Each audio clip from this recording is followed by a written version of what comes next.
दोस्तों नमस्कार, मैं हूं शैलेंद्र सिंह और आप देख रहे हैं हमारा YouTube चैनल शब्द शब्द शैलेंद्र सिंह। आज हमारे साथ हैं डिजिटल क्वीन प्रियंका सारस्वत जी, जिन्होंने Mrs UP queen of virtue में डिजिटल क्वीन का खिताब जीता। इसके पहले कई एनजीओ के साथ उन्होंने काम किया और समाज को बहुत ही बारीकी से देखा किस तरीके की समस्याएं हैं।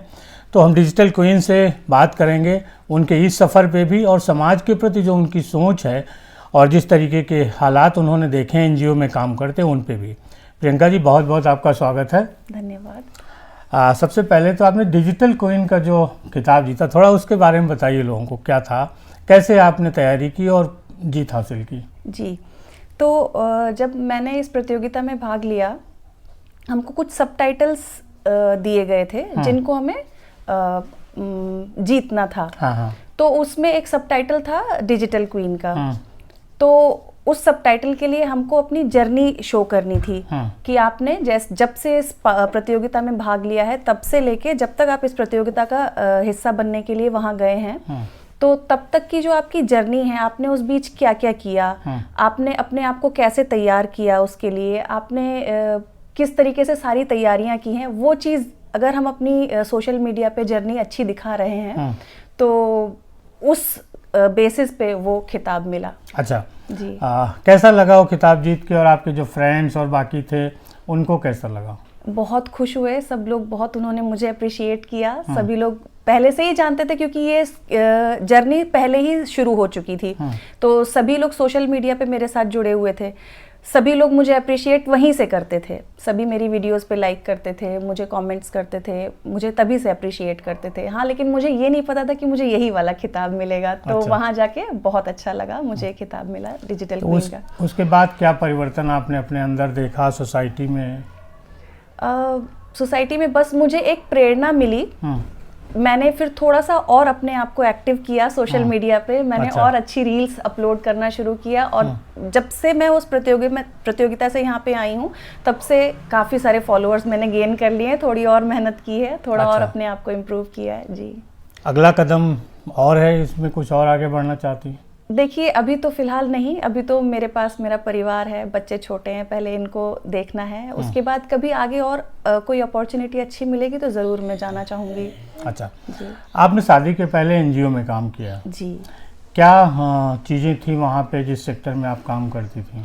जी, मैं एक एनजीओ में काम करती थी जो देहरादून में था।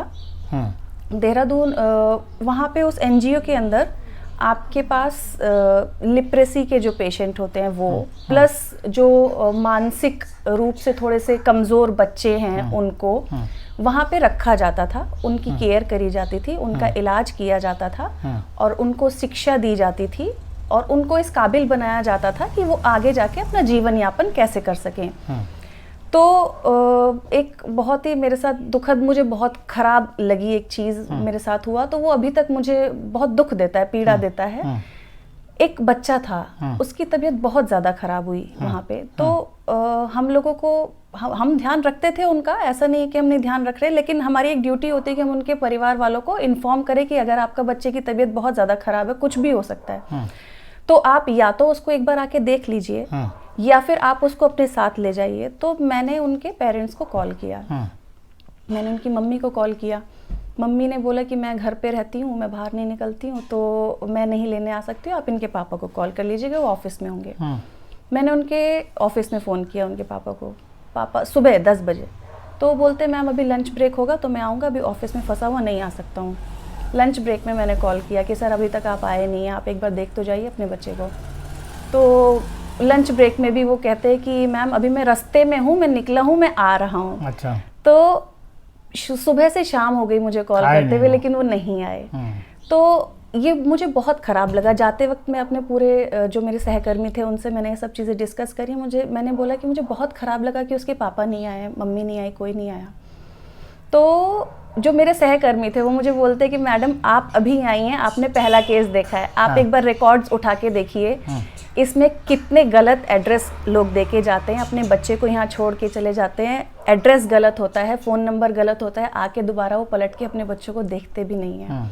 मतलब कि वो लोग अपने बच्चों को एक्सेप्ट नहीं कर रहे हैं कि उनकी संतान इस तरीके से उत्पन्न हुई है और जिम्मेदारियां नहीं निभाना चाहते। वहीं कुछ ऐसे पेरेंट्स हैं जो उनका पूरा ध्यान रखते हैं, उनको एक एक चीज़ आपको वो ऐसे स्कूल्स में एडमिशन जहाँ पे आप उन बच्चों को आगे जीवन जीना सिखा रहे हैं, उनकी आगे कैसे पूरी की पूरी आजीविका चलनी है, कैसे उनको आगे जीवन जीना है, वो सब सिखा रहे हैं, उनके साथ बहुत मेहनत कर रहे हैं। तो बस मैं एक संदेश देना चाहती हूँ उन माता पिता को जो बच्चों को एक्सेप्ट नहीं कर पाते। हाथ जोड़ के मेरा नम्र निवेदन है कि प्लीज़ उन बच्चों को एक्सेप्ट करिए, वो आप ही की संतान है और वो ऐसे हैं, वो उनकी अपनी वजह से ऐसे नहीं है, वो कुछ कहीं ना कहीं आपके अंदर कुछ कमी थी जिस वजह से उनमें वो डिसेबिलिटी आई है। तो उन बच्चों को एक्सेप्ट करिए और पूरा प्यार दीजिए, मैं ये संदेश देना चाहती हूँ। एक और समस्या देखी गई है कि तो बच्चों की बात की, जो एल्डर लोग हैं, बूढ़े लोग हैं, उनको भी नेग्लेक्ट कर रहा है समाज क्या और घर परिवार। जी, ये चीज़ भी मुझे बहुत पीड़ा देती है। मैं देखती हूँ मेरे आसपास के माहौल में, बहुत ज़्यादा दूर तक तो मैं नहीं जाती, मैं रहती भी बहुत ज़्यादा सोशल नहीं हूँ, लेकिन अपने ही आसपास देखती हूँ कि माता पिता, मेरी ही कॉलोनी में कितने लोग हैं जो वृद्ध लोग जो हैं वो वृद्धाश्रम में रहते हैं और जो उनके बच्चे हैं उनका केयर नहीं करते, ध्यान नहीं रखते हैं उनका। तो ये चीज़ तकलीफ़ देती है मुझे और मैं चाहती हूँ कि मैं एक ऐसी एक अपना ग्रुप बनाऊँ, जो ग्रुप हम लोग कुछ लेडीज़ हों या जेंट्स हों, जो भी मेरे साथ काम करना चाहें, कि हम लोग एक टीम बनाएं जो घर घर जाके काउंसलिंग करें कि आप जिस टाइम पे आप कुछ भी नहीं थे, उस समय पे आपके माँ बाप ने आपको इस लायक बना के खड़ा किया है। तो वो जो माँ बाप आपके ऊपर इतना समय आपको दे रहे हैं, अपना समय किसी तरह से निकाल के आपको दे रहे हैं, आपको इस लायक उन्होंने बनाया है कि आप कमा सको, अपना जीवन चला सको, तो उन माता पिता के लिए आपकी रिस्पॉन्सिबिलिटीज़ बनती हैं कि आप जब बुढ़ापे में उनका ध्यान रखें। जी, और मेरा एक मतलब अपने आप में एक मैंने वो सोचा हुआ है कि अगर मैं जब से ये काम शुरू करना चाहूँ, उसके बाद से 1-2 साल के अंदर जितने भी वृद्धाश्रम हैं उनमें वृद्धों की संख्या कम हो जाए और वो वृद्ध घरों में रहने लगे, वो वृद्ध अपने घरों में रहें, उनके बच्चे उनकी सेवा करें। जी, कुछ और आपकी हॉबीज़ हैं जो आप करती हैं? हॉबीज़ अब फ़िलहाल तो मैं अपने घर में अपने घर का ध्यान रखती हूँ। पहले मेरी हॉबीज़ थी, मैं पेंटिंग बहुत अच्छी करती थी, मैं बैडमिंटन खेलती थी और स्पोर्ट्स में बहुत एक्टिव थी, बहुत सारे स्पोर्ट्स मैंने खेले हुए हैं और योगा मैं बहुत अच्छे से करती थी, बहुत अच्छा करती थी। जी, तो दोस्तों, ये थी प्रियंका जी के साथ हमारी बातचीत। आपने देखा कि उन्होंने एनजीओ में काम करते किस तरीके से समाज के लिए और बेहतर काम करना चाहती हैं। आप जैसे साथी जब साथ आएंगे तो ये काफ़िला बढ़ेगा और निश्चित तौर पे एक नया समाज बनेगा जिसकी आज बहुत ज़रूरत है। शुक्रिया, धन्यवाद।